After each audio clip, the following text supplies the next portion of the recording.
termasuk kufur di dalamnya. Wayakin, tapi ini musyrik ini kalau musyriknya sampai mati. Tapi kalau sebelum mati, walaupun hanya setengah menit lagi sebelum mati, sebelum roh sampai sini, kembali lagi dari kemusyrikannya kepada ketauhidan, maka dia tidak dihukumi sebagai orang musyrik. Dia tetap mendapatkan harapan dari Allah. Apa? Inna Allah, sesungguhnya Allah la yaghfiru an yushraka bihi, tidak akan mengampuni kepada dosa syirik. Wa yaghfiru ma duna dzalika liman yasha, dan Allah akan mengampuni, akan mengampuni pokoknya dosa apapun di bawah dosa syirik. Selain daripada dosa musyrik, dosa kufur, tetap Allah akan mengampuni. Tapi Allah menggarisbawahi juga pengampunannya liman yasha, bagi siapapun yang dikehendaki oleh Allah. Jadi kembali kepada kehendak Allah. Di sini kita tidak boleh sembarangan. Ini orang lagi hidupnya tukang mabuk, tukang zina, tukang judi, tukang mati, tapi tidak kedengaran dia bertobat. Pas waktu mati, apakah ini orang ini disiksa? Wallah,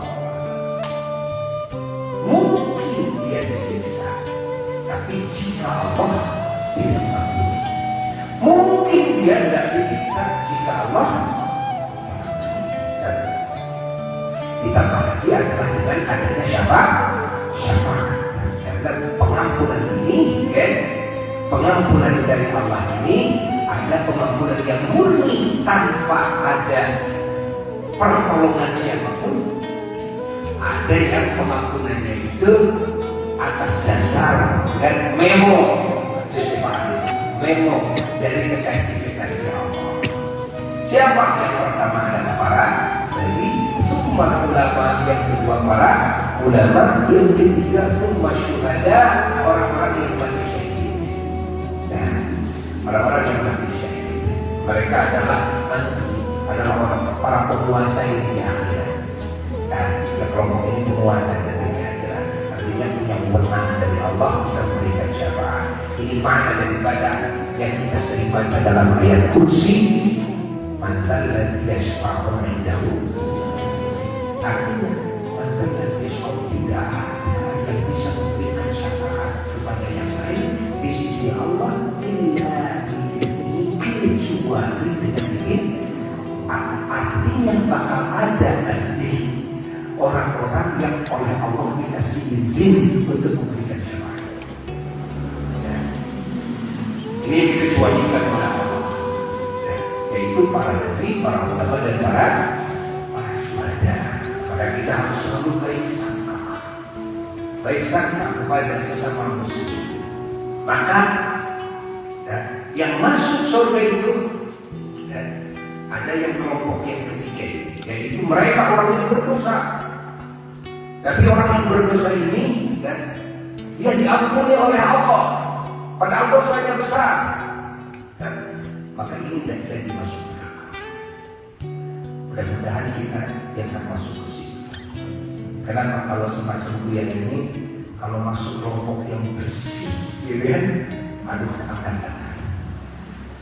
Yang buaya rasakan ini hari-hari ini banyak dosa, kalau tidak dosa atau banyak dosa hati. Nah, jadi yang diharapkan adalah termasuk kelompok yang mendapatkan ampunan Allah, sehingga tidak jadi mau disiksanya karena ampunan Allah, dan termasuk kelompok yang mendapatkan syafaat Rasulullah. Semoga kita termasuk kelompok itu.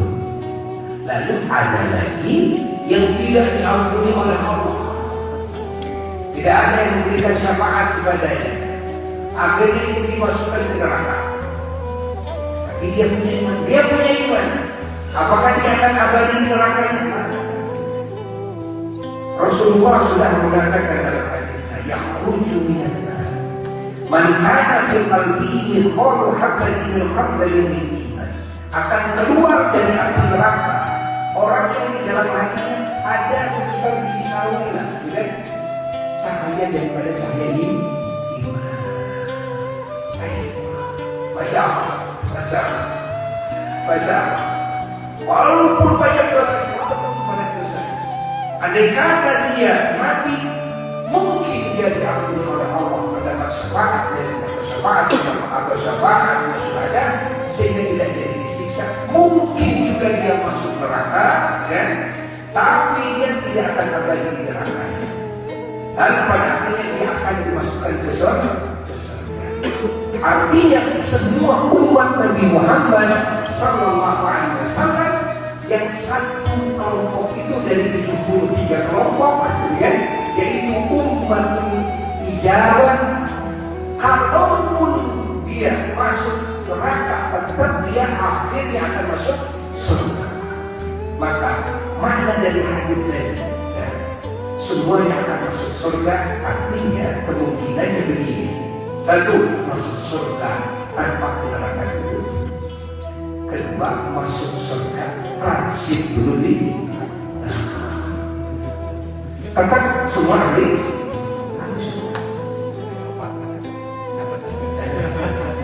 semuanya dari ahli surga. Ini makna daripada hadis yang tadi. Jangan salah memahami, ya.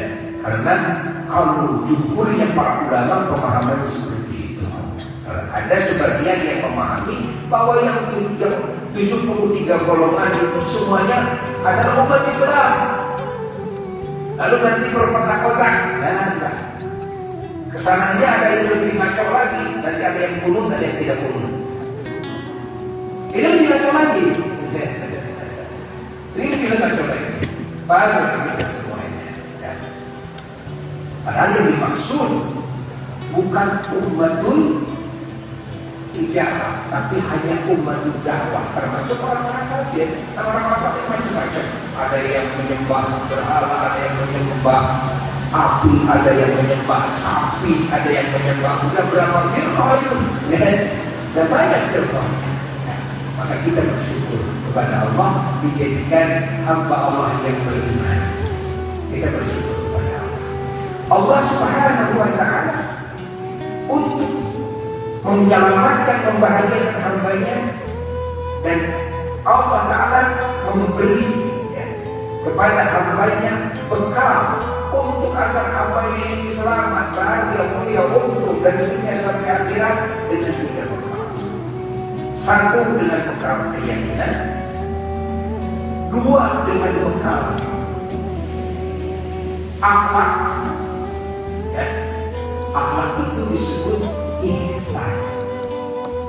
3, dengan bekal amaliyah. Amaliyah itu disebut syariat Islam. Ya. Apa itu syariat Islam? Itu amaliyah, kerja. Ya. Kerja ini dalam syariat Islam dibagi 2. Satu, ada kerja yang khusus hubungannya dengan Allah, seperti salat, seperti sahur, itu hubungannya dengan Allah, seperti haji hubungannya dengan Allah. Ya.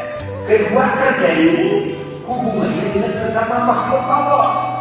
Ada zakat, ada sedekah jariyah, ada menolong sesama, ada silaturahmi, kan? Ada mengucapkan salam, menjawab salam, salaman, senyuman kepada sesama, membahagiakan sesama, menengok yang sakit, urus jenazah, kan? Urus anak yatim, kan? Kita menolong kaum du'afa dan sebagainya. Nah, ini masuknya di wilayah syariat. Ini masuknya di wilayah Islam, amaliyah. Bahwa amaliyah ini kerja. Dan inilah yang disebut dengan ibadah. Namun ibadah ini tidak bisa diterima oleh Allah, menjadi diri ibadah pembaktian kepada Allah, kecuali setelah didasari dengan keyakinan yang sahih. Di sini perlunya kita, kan, betul-betul menanam keyakinan kepada Allah. Harus yakin seyakin-yakinnya. Dan setelah yakin, membangun akhlak, hubungan hati yang baik dengan Allah. Bagaimana kita bisa mencintai Allah, mengagungkan Allah, bertawakal kepada Allah, bersyukur kepada Allah, berbaik sangka kepada Allah, ridha kepada segala yang Allah tentukan, ridha kepada pembagian-pembagian yang Allah berikan, sabar kepada ujian-ujian Allah, dan selalu memohon kepada Allah. Nah, ini salah satu contoh ya, akhlak al-karimah, hubungan hati dengan Allah.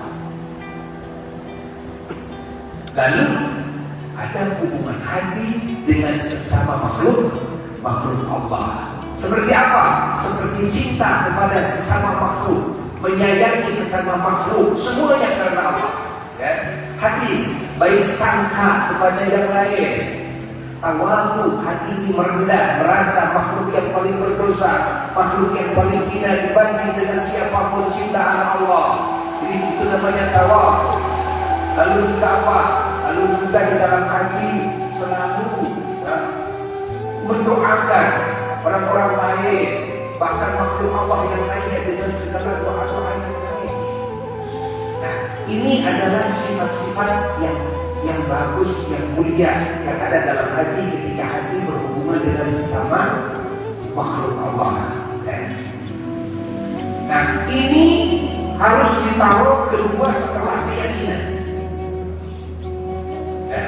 Urusan akal harus ditaruh kedua setelah itu baru kita membangun kerja. Kalau kerja ini ditaruh di atas keyakinan yang sempurna kepada Allah dan Rasul, lalu dibarengi dengan akhlak mulia, wah sukses. Nah, nilai ibadah menjadi baik dan menjadi buruk, diterima dan tidak diterima, makbul, mardud.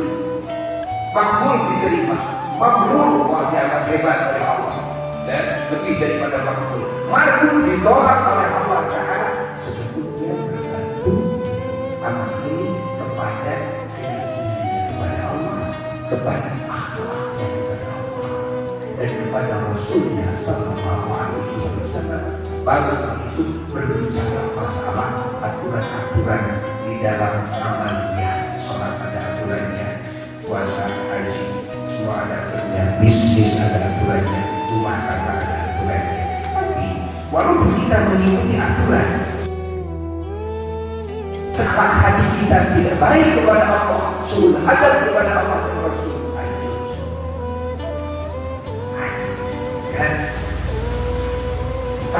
Apalagi ketika keyakinan kita oleh goyah, ya, maka untuk menjadikan semua nilai kerja kita jadi nilai ibadah segalanya diperlukan pemantapan keyakinan kita kepada Allah Ta'ala.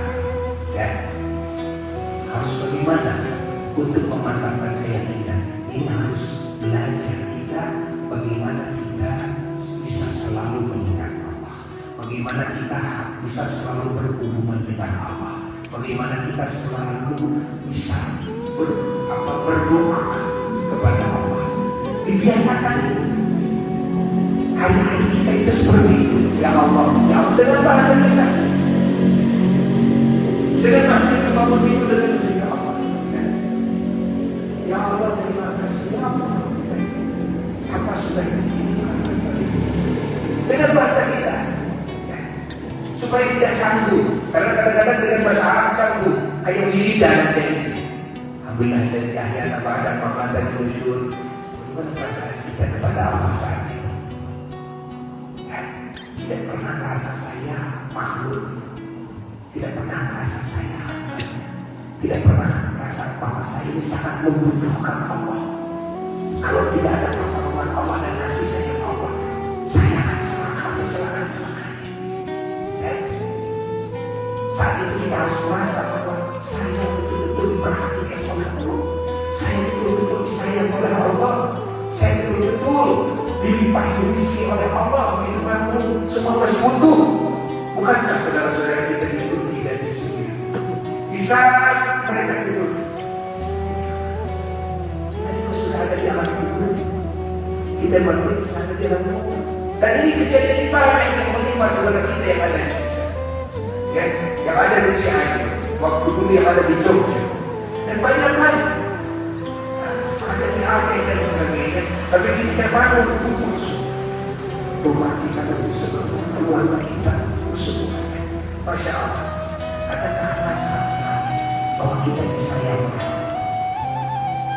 Sehingga ketika kita mengucapkan alhamdulillah ini betul-betul terasa dari lubuk hati yang paling dalam.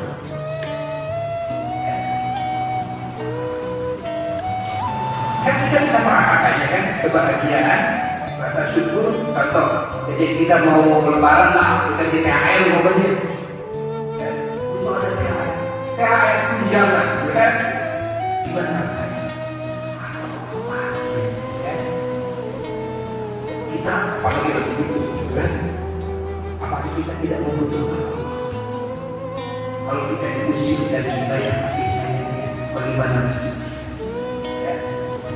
Bukankah terjadi di dunianya sudah diadab oleh Allah, dan ada yang dijadikan babi, ada yang dijadikan anjing, ada yang dijadikan monyet, ada yang hancurkan oleh Allah sehancur-hancur. Bukan itu pernah terjadi. Apa yang menimpa yang lain bukanlah mungkin juga terjadi kepada kita dan keluarga kita. Tapi ternyata setiap bangun tidur Allah berdoa kepada kita. Ternyata Masya Allah dengan melimpahkan nikmat terus kepada kita. Coba rasa dalam hati, hadirkan setiap bangun tidur. Ya, dengan bahasa kita, Gusti, yang diajarkan oleh Allah seperti itu, bahasa itu. Setiap makan, Gusti, Gusti Bapak dengan Gusti kami, Gusti jadi kurang terus. Gusti ada mau cari, Gusti ada mau sambung segala bukti. Gusti bersama jalan-jalan anu ditunggukan Gusti, sehingga arah jalan mungkin sadaya dan nikmat kekasih abdi. Upami ku abdi keluar dicatat ku Gusti, abdi kedanyakan sateguh minuman anu lebar kana ti kor abdi kana beuting abdi, luka di mana ieu saya, luka kumaha prosesna ieu saya, lebih ka rugi kana beuting abdi kesana benar. Isana di mana, di asin di mana, laut-laut mana, saha nu ngalatna Allah, saha nu ngalatna keudana. Intina dulu beuna jumlah jam teh Allah teh pada masih rezeki kamu. Harus itu begitu kan Tuhan, harus itu begitu kan. Maka syukur itu level-level, kan? Makanya syukurnya orang-orang soleh itu tingkat tinggi syukurnya. Kenapa? Karena tidak rasa. Beda dengan syukurnya orang awam. Alhamdulillah kita ada ini. Tak kemana rasanya saat itu. Nah di sini kita perlu belajar. Karena tingkatan ditambahnya nikmat oleh Allah sesuai dengan tingkatan syukur. Lakin syakartum, Allah berjanji kalau kalian bersyukuri nikmat yang aku berikan kepada kalian, aku janjilah aziz dan aku akan menambah nikmat yang lain. Yang itu akan ditambahkan, yang lain akan aku berikan.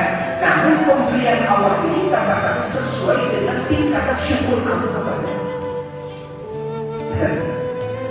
Di sini perlunya ada akhlak, ya, akhlak. Paham boleh kita? Ini hakikat akidah dan hakikat akhlak dan hakikat syariat. Maka coba kerja kita dalam segala hidup kita sekarang dijadikan kepala dinas. Masya Allah, ya. Kalau ini mau dijadikan nilai ibadah sekabupaten baru, berapa ribu? 3,6 juta dari kerja kita kepada dinas. Mereka mendapatkan manfaat 3,6 juta. Andai kata amal yang kita lakukan, kerja yang kita lakukan betul-betul atas dasar keyakinan kepada Allah, dengan akhlak yang mulia kepada Allah, dengan niat tebus karena Allah. Dan niatkan ini ibadah. Karena jarang sekali orang yang dikasih kesempatan oleh Allah untuk bisa berbuat baik kepada banyak orang. Ini kan Allah kirim kepada kita. Kadang-kadang tadinya kita tidak paham. Cuma kita ingin jadi kepala dinas saja. Cuma kita ingin jadi bupati saja. Cuma kita ingin jadi presiden saja. Tapi setelah kita mendapatkan petunjuk hidayah ini, hakikatnya dari Allah ini akan berubah segalanya. Dalam hadis itu berubah segalanya. Bersyukurlah kepada Allah dikasih jabatan, yang dengan jabatan ini kita dikasih kesempatan oleh Allah dalam hidup. Minimal 5 tahun lah kalau banyak umur. Ya, minimal 5 tahun kan. Kita dikasih kesempatan untuk meraih pahala yang sangat banyak dengan sebab kita berbuat baik. Masya Allah, membangun kemaslahatan dari sisi ekonomi, dari sisi pendidikan, dari sisi kesehatan, dari sisi keamanan, dari sisi Masya Allah. Berapa orang yang mendapatkan maslahat, manfaat dari hasil kerja kita, dari tanda-tanda kita. 3,6 juta, subhanallah. Barangkali kayak juga belum tentu sampai di sini. Apakah dakwahnya kiai dalam hidupnya bisa sampai kepada 3,6 juta? Tapi ini bapak-bapak dan ibu-ibu para santri yang mulia ini. Sekarang Allah kasih loh. Sekarang Allah kasih. Ini kesempatan emas sebelum kita mati. Coba mau menjadikan apa? Apa mau menjadikan kita hanya untuk menjadi duit untuk kita, keluarga kita saja? Lalu kita mati. Dan lalu kita mati. Entah sekarang, entah esok, tak bisa kita mati. Kita sudah capek. Kami capek otak di posisi seperti ini. Nyaris ibadah juga karena kebaikan. Karena apa? Karena banyak tugas-tugas, karena sibuk-sibuk dan sebagainya. Makanya kan ibadahnya orang-orang yang sibuk demi membela orang lain itu jangan usah banyak-banyak. Wiridnya jangan banyak-banyak. Sholatnya jangan banyak-banyak. Kenapa? Lihat di belakang kita berapa juta yang membutuhkan. Makanya Buya sudah kasih contoh. Ini contoh. Kalau nanti di pesantren Buya contohin surah Al-Baqarah bukan tidak bisa. Tapi yang dipakai tetap guru. Jadi kan, mendingan sekarang Buya kasih contoh ini contoh. Nah, contohnya suratnya guru, jangan banyak-banyak, dirinya jangan banyak-banyak. Kan, kenapa? Lihat di belakang kita ini. Dan mereka orang-orang yang membutuhkan pertolongan kita. Masya Allah, kita itu termasuk orang yang menolong sekian juta. Masya Allah, dengan kebijakan-kebijakan kita, subhanallah. Kalau begini pemikirannya, tentu kalau jadi gubernur lebih lagi. Berapa? 50 juta lebih lagi. Kalau begini pemikirannya, jadi menteri.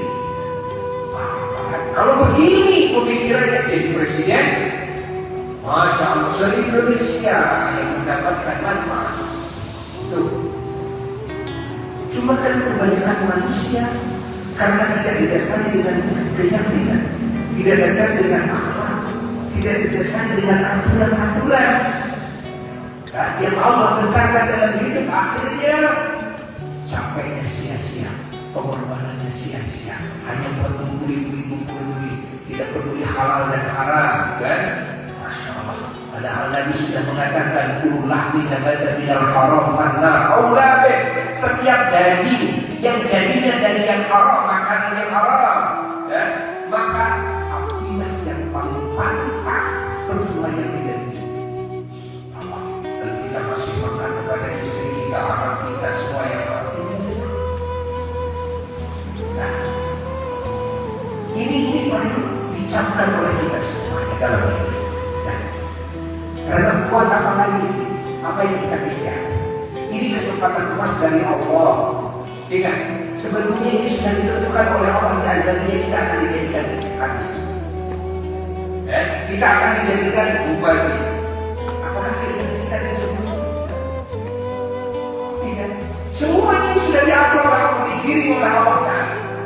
Dan ketahuilah, apa yang Allah berikan adalah anugerah dan dari Allah Subhanahu wa Ta'ala. Cepat-cepatlah raih anugerah ini dengan banyak bersyukur kepada Allah.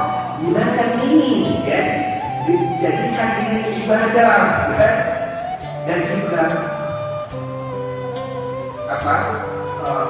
pondes, kasih pondes oleh kita keyakinan yang sempurna kepada Allah. Lalu bangun akhlak yang mulia antara hati kita dengan Allah dan antara hati kita dengan sesama makhluk. Lalu ikuti aturan-aturan Allah, yang sampai menyimpang daripada aturan-aturan hukum Allah. Menurut Allah boleh lakukan, menurut Allah tidak boleh, jangan dilakukan. Ya, jangan dilakukan. Dan ketahuilah, sesungguhnya aturan Allah itu tidak merugikan. Apa sih? Apa? Aturan Allah itu tidak merugikan. Allah menyuruh adil kepada kita, apakah adil merugikan? Menguntungkan. Ya? Menguntungkan. Masya Allah. Mana aturan Allah yang merugikan? Tidak ada aturan Allah yang merugikan, bahkan menguntungkan. Maka ketika kita jauh daripada aturan Allah, justru kita akan menemukan kerugian di dunia, kerugian di kubur, kerugian di akhirat. Paham kan? Paham? Alhamdulillah. Alhamdulillah. Mudah-mudahan kalimat ini manfaat untuk jadi pegangan kita, ya. Sehingga pulang dari sini, semua menjelajah. Mumpung saya jadi kepala dinas, dan mumpung saya masih lakukan dagangan saya, mumpung ucapan saya masih didengar, mumpung harus ada gaji mumpung, tapi lebih lagi.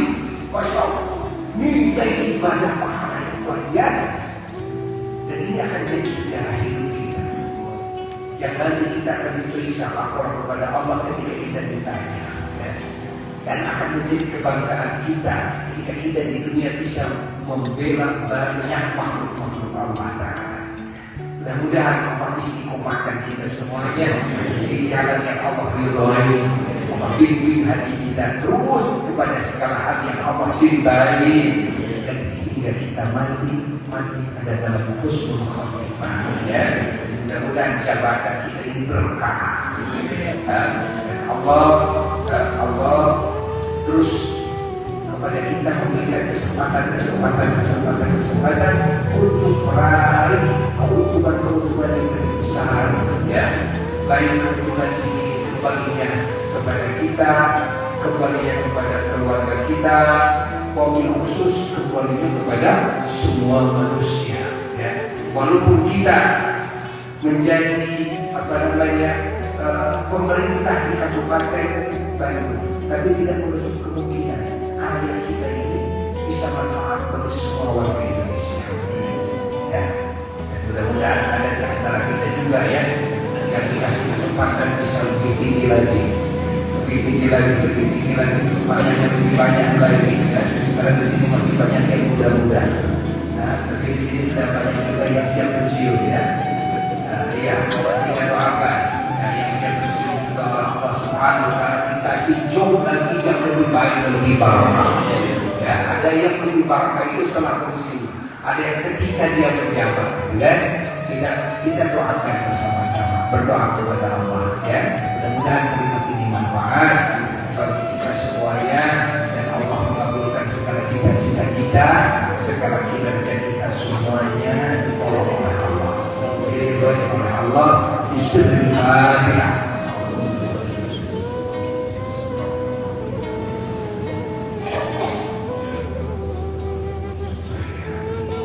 Wassalamualaikum warahmatullahi wabarakatuh.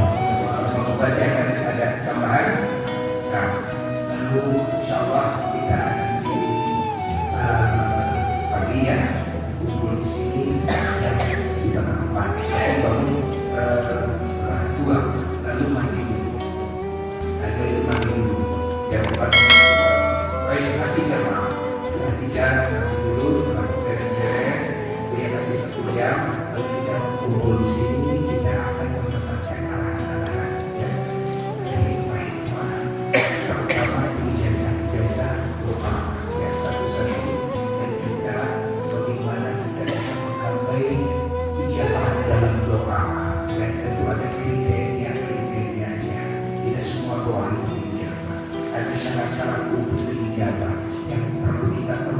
agar segala doa kita dikabulkan insyaallah.